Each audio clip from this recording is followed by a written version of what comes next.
안녕하세요. 우리 친구들 반갑습니다. 명랑한 사회쌤, 명쌤입니다. 우리 앞 시간에 이어서요. 계속해서 새로운 사회를 향한 움직임 두 번째 이야기를 나눌 거예요. 근데 단원의 제목이 새로운 사회를 향한 움직임이다 보니까 뭔가 설레고 기대되는 그런 내용이 나올 것 같지만 오늘 우리가 살펴보는 이야기는 다소 침울할 수도 있는 그런 내용이 일부 들어가 있어요. 첫 번째 살펴볼 정치가 조선 후기 세도 정치라는 겁니다. 여러분 앞 시간에 우리가요. 조선 후기에 영조, 정조가 탕평책을 바탕으로 개혁 정책을 펼친 내용들을 살펴봤어요. 이런 탕평책을 중심으로 나라를 바로 세웠죠. 왕권을 강화시켰어요. 그래서 백성들을 위한 다양한 개혁 정책도 펼쳤던 건데 안타깝게요. 정조가 갑자기 돌아가시면서요. 어린 아들이 순조로 왕위에 오르게 됩니다. 너무나 왕의 나이가 어리다 보니까 왕이 직접 정치를 할 수가 없었어요. 그러면서 세도 정치라는 게 60여간 펼쳐집니다. 이때 세도 정치라는 게 어떠한 것을 가리키냐면요. 왕에게 권리를 받아 어떤 사람이요. 왕을 대신해서 나라를 다스리는 그런 모습을 가리켜요. 왕이 중심이 되어서 나라를 올바르게 다스리는 게 아니라 왕 대신 권력을 잡은 무리들이 정치를 하는 게 세도 정치입니다. 그런 모습이 정조 이후 왕이 되었던 분들이 너무나 어린 나이에 왕위에 오르자 왕의 외가 친척이라든지 몇몇 나라의 권력을 잡은 사람들이 세도 정치하는 그런 모습이 나타났다라고 보시면 돼요. 그래서 이때 권력을 잡았던 이렇게 세도 가문들이요. 높은 벼슬을 차지하면서 자신의 이익을 위해서 나라를 막 다스려요. 그 과정에서 누군가가 뇌물을 주면요. 그 사람에게 벼슬을 주기도 합니다. 돈 받고 벼슬을 주어서 관리를 뽑는 거예요. 그렇게 돼서 관리가 된 사람들이 1,000만 원 주고 관리가 되었다면 관리가 되어 있는 동안 2,000만 원을 뽑아내기 위해서 백성들을 괴롭히는 그런 모습이 나타나요.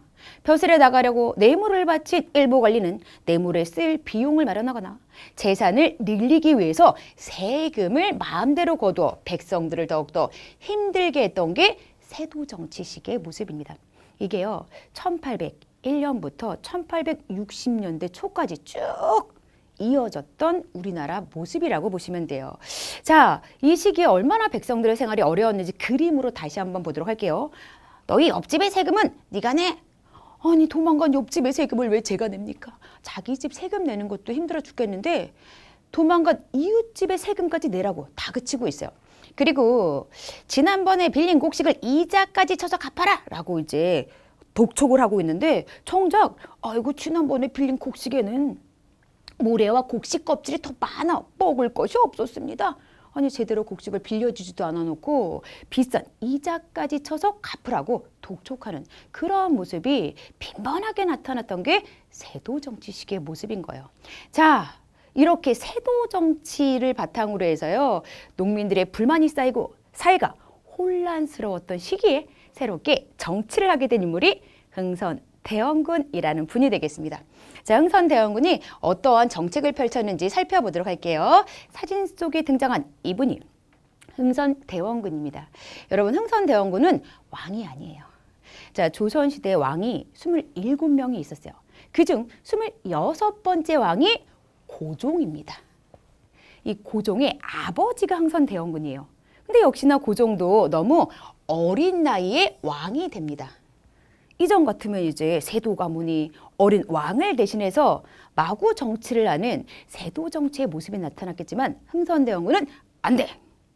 세도 가문 다 쫓아내고 나라를 바로 세우기 위해서 이제 자신이 직접 아들 대신 정치하는 그런 모습을 만들게 되는 거예요. 자, 자신의 아들이 어린 나이에 왕이 되자 아버지 흥선대원군이 나라를 대신 다스려요. 그러면서 앞에서 이야기 드렸다시피 세도 정치의 잘못된 점을 고치고 왕의 힘을 강화시키는 정책을 다양하게 펼쳤던 그런 분입니다. 자, 좀 더 자세하게 어떤 정책을 펼쳤는지 보도록 할게요. 일단 왕권 강화 정책으로는요. 능력 있는 사람들에게 벼슬을 줘요. 이전 세도 정치 시기에는 뇌물 주는 사람에게 벼슬을 줬죠. 이젠 그러면 안 된다. 능력 있는 사람들에게 벼슬을 주었고요. 양반도 세금을 내도록 합니다. 아니 신분이 높다고 왜 나라를 운영할 돈인 세금을 양반이 안 내야 되죠? 양반도 나라를 구성하는 한 구성원으로서 똑같이 세금을 내야 되죠. 근데 이전까지는 양반들이 신분이 높다라고 하면서 안 내곤 했어요. 그런 걸 가리지 않고 양반도 세금을 내도록 합니다. 그리고 세금을 면제받고 부당하게 재산을 쌓고 있었던 서원이라는 곳도 일부만 남기고 모두 정리하는 과감한 개혁 정책을 펼쳐요. 그리고 안타깝게도 흥선대원군이 펼쳤던 정책 중에 백성들이 불만을 가졌던 그런 정책도 있어요. 임진왜란 때 불탔던 경복궁이라는 궁궐을 다시 짓는 그러한 정책을 펼쳤는데요. 궁궐을 다시 짓기 위해서 농사철에도 백성들을 동원해서 일을 시켜요. 그러다 보니까 백성들이 아이고 나는 농사일 해야 되는데 툭 하면 궁궐 짓는데 동원되다 보니까 불만을 갖게 됩니다. 그리고 경복궁을 다시 짓는 공사에 필요한 돈을 마련하기 위해서 막 강제로 기부금을 걷기도 했어요. 게다가 막 당시에 엄청난 고액 화폐 같은 것도 막 발행하면서 물가가 상승하는 문제까지도 막 발생을 합니다. 그러다 보니까 이제 이런 무리한 정책 때문에 백성들의 불만이 높아지는 그런 모습이 나타나기도 했다라고 하네요. 자, 근데 앞에서 왜 흥선대원군이 서원이라는 곳을 정리했어요? 라고 이야기를 했잖아요. 한 600여 개에 달했던 서원을 17개만 남겨두고 싹 다 문 닫게요. 아니 도대체 서원이 어떠한 곳이었길래 싹 다 정리를 했을까요? 그 까닭을 조금만 더 깊이 살펴볼게요. 이제 서원이라고 하는 곳은요, 지방 양반들이 세웠던 사립학교 라고 생각하시면 돼요. 근데 이런 서원이 이제 지방 양반들끼리 서원을 중심으로 무리를 지어서 서로 막 다투기도 했고요. 이곳에서 공부하는 양반들은 세금도 내지 않아서 지방 백성들의 세금 부담이 커지기도 했어요. 그러다 보니까 이러한 서원은 불필요하다라고 생각해서 정말 필요한 서원 47개만 남겨두고 싹 다 정리를 하는 겁니다. 이를 바탕으로 왕의 권위를 높였고요. 국가의 세금을 늘려서 나라를 안정시켰던 거죠. 수백 개의 서원 47개만 남기고 싹 다 정리하는 개혁 정책을 펼치게 된 겁니다. 자, 그런데 이 시기에 또 서양 세력이 우리나라를 막 침략하는 그런 이제 혼란한 상황이 벌어지기도 했어요. 자, 어쩌다가 미국, 프랑스와 같은 서양 세력이 우리를 침략하게 되었는지 배경부터 볼게요. 자, 요 시기가 이제 뭐 서양의 여러 나라들이 중심이 되어서 우리나라와 외교 관계를 맺으려고 자주 배를 타고 우리나라에 찾아왔던 그러한 시기예요. 근데 흥선대원군은 프랑스, 미국과 같은 외세를 침략 세력이라고 봤기 때문에 이렇게 다른 나라가 외교를 합시다라고 요구했던 걸 거부해요. 좋게 말로 해서 우리나라가 문 열고 외국하고 교류를 하지 않자 군대를 앞세워 침략하는 그런 일이 벌어지게 된 거죠. 먼저는요, 1866년 옛날에는 이런 연도를 병인년이라고 불렀어요. 병인년에 프랑스라는 서양 세력이 침략하면서 일어났던 병인 양요부터 보도록 할게요. 이 프랑스가 통상을 요구하며 강화도를 침략합니다. 당연히 조선은 강화도에 군대를 보내서 전투를 벌였고요. 다행스럽게 프랑스군을 물리쳤어요. 근데 이제 안타깝게 어떠한 일이 벌어졌냐면요. 프랑스군이 조선군에게 패하고 돌아가는 길에 강화도에 있었던 외교장각이라는 도서관 건물에 있었던 여러 가지 책, 무기, 곡식 등을 약탈해가는 그런 잘못을 저지르기도 합니다. 자, 이때 프랑스가 약탈해갔던 문화재. 이렇게 아주 중요한 책에서부터 여러 가지가 있었는데 이 문화재가 어떻게 되었느냐. 일단 프랑스 국립도서관 사서로 근무하던 박병선 박사님께서 직지 심체 요절뿐만 아니라 프랑스 도서관 창고에 프랑스군이 약탈해간 외교장각 도서를 여러 권 발견을 합니다. 외교장각 도서 중에 의궤라고 하는 이런 책 같은 경우 의식의 모범이 되는 책이에요. 그래서 왕의 결혼, 장례, 건축 등 주요 행사 모습이 막 사진처럼 막 생생하게 기록되어 있어요. 당연히 조선의 풍습을 알 수 있는 귀중한 자료겠죠. 자, 이렇게 귀중한 자료들을 프랑스군이 병인양요 때 훔쳐갔던 겁니다. 그랬던 걸 2011년 프랑스에서요 5년마다 다시 빌려오는 조건으로 우리나라에 돌아오게 됩니다. 우리나라에 완전히 돌아왔으면 매우 좋겠지만 안타깝게 지금 5년마다 우리나라가 빌려오는 형식을 빌어서 이렇게 돌아왔다라고 생각하시면 돼요. 자, 그리고 이제 5년 후 1871년 신민연이라고 불려지던 해요. 또다시 미국이라는 서양 세력이 침략을 합니다. 여러분 단어를 만들어 보세요. 신민연에 서양 세력이 일으킨 난리. 네 글자 뭐라고 표현해요? 그렇죠. 신미양요라고 표현합니다. 자, 신미양요 어떻게 미국이 우리나라를 침략했느냐? 미국 또한 군함을 이끌고 통상을 요구하면서 우리나라 강화도를 침략했어요. 조선군이 강력하게 저항하자 20여일 후에 스스로 물러갑니다. 다행히 이제 미군이 우리나라가 결사항전하는 모습을 보고 조선 더 이상 침략하지 말자 스스로 물러나는 그러한 결정을 했어요. 그렇지만 광성보가 함락되기도 했고요. 이때 미군에 맞서 싸웠던 어지연 장군을 비롯한 많은 사람이 희생되는 그런 모습이 나타납니다. 근데 어찌되었건 간에 결과만 두고 보면요. 병인양요도 프랑스군의 침략을 막아냈고요. 신미양요도 미군의 침략을 막아내면서 끝났죠.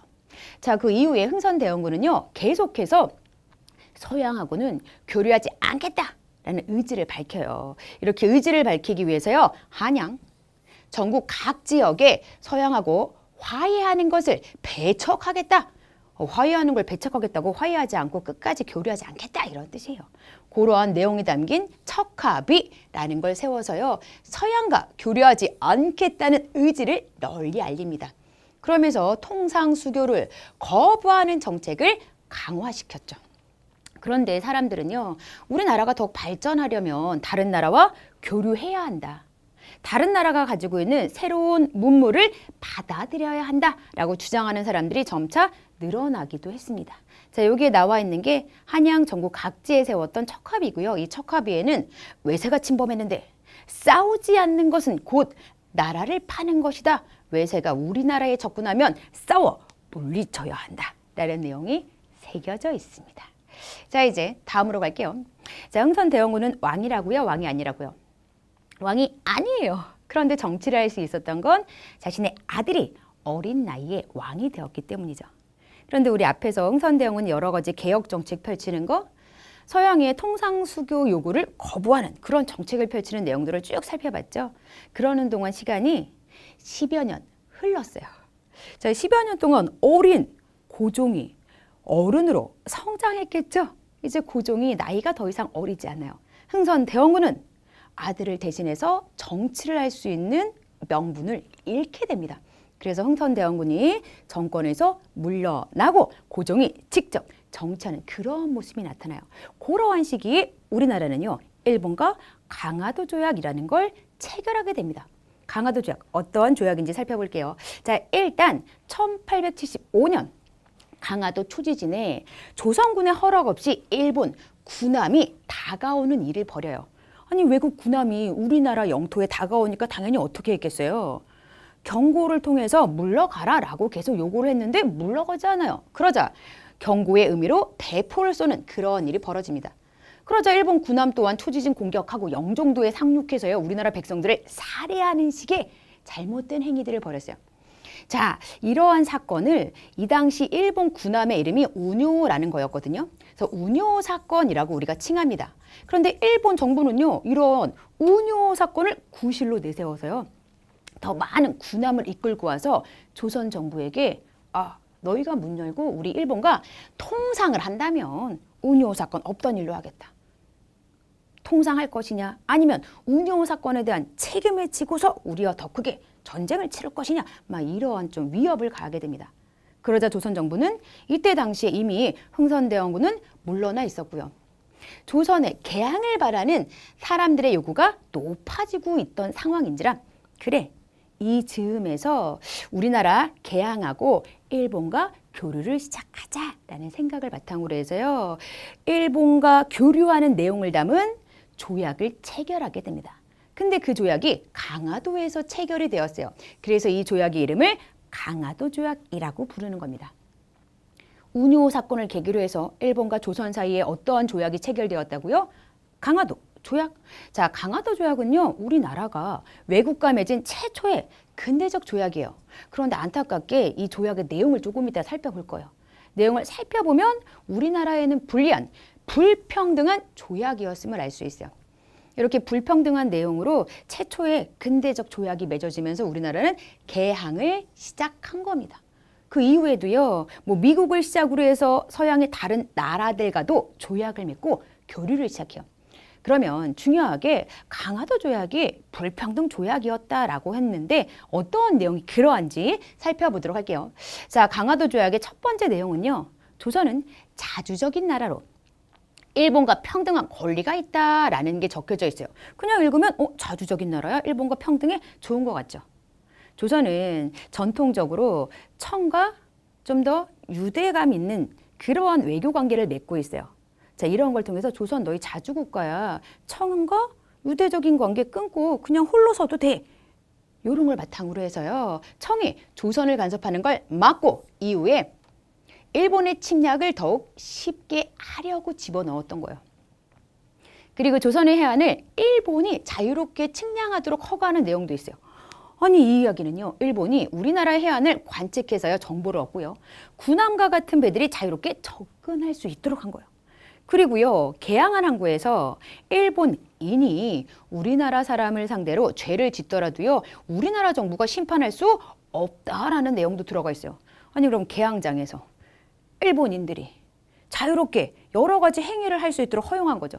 다른 말로 바꾸면 일본인들이 조선 땅에서 더욱 자유롭게 지낼 수 있도록 한 겁니다. 상대적으로 조선 사람은 제대로 보호받지 못하는 불리한 입장에 처하게 됐다라는 거죠. 이런 내용이 강화도 조약인지라 우리나라에게는 불평등한 조약이었다라고 평가를 하는 거죠. 자, 이렇게 해서 우리 오늘 이야기 강화도 조약까지 살펴봤습니다. 자, 첫 번째 시작, 세도 정치였어요. 안 좋은 정치가 쭉 이어지다가 흥선, 대원군이 이런 세도 정치의 잘못된 모습을 좀 개혁을 통해서 수습하고 다시금 나라의 모습을 바로 세우고자 했지만 강화도 조약이 체결되면서 우리나라가 새로운 시련을 맞이하는 그런 모습이 나타났다라는 것까지 공부했죠. 다시금 퀴즈로 중요한 내용 되짚어 보도록 할게요. 첫 번째, 고종의 아버지 흥선, 대원군은요. 세도 정치의 잘못된 점을 고치고 왕권을 강화하는 정책을 폈어요. 두 번째입니다. 자, 이 사건은요. 프랑스가 우리나라 강화도를 침략한 사건이에요. 병인 양요라고 칭해지죠. 자, 조선의 개항을 바라는 나라 안의 요구와 일본의 압박을 바탕으로 조선은 강화도에서 일본과 조약을 맺고 개항을 했죠. 그래서 이 조약을 강화도 조약이라고 부르는 거죠. 자, 우리 친구들 이번 시간에도요. 열심히 공부하느라고 수고 많았습니다.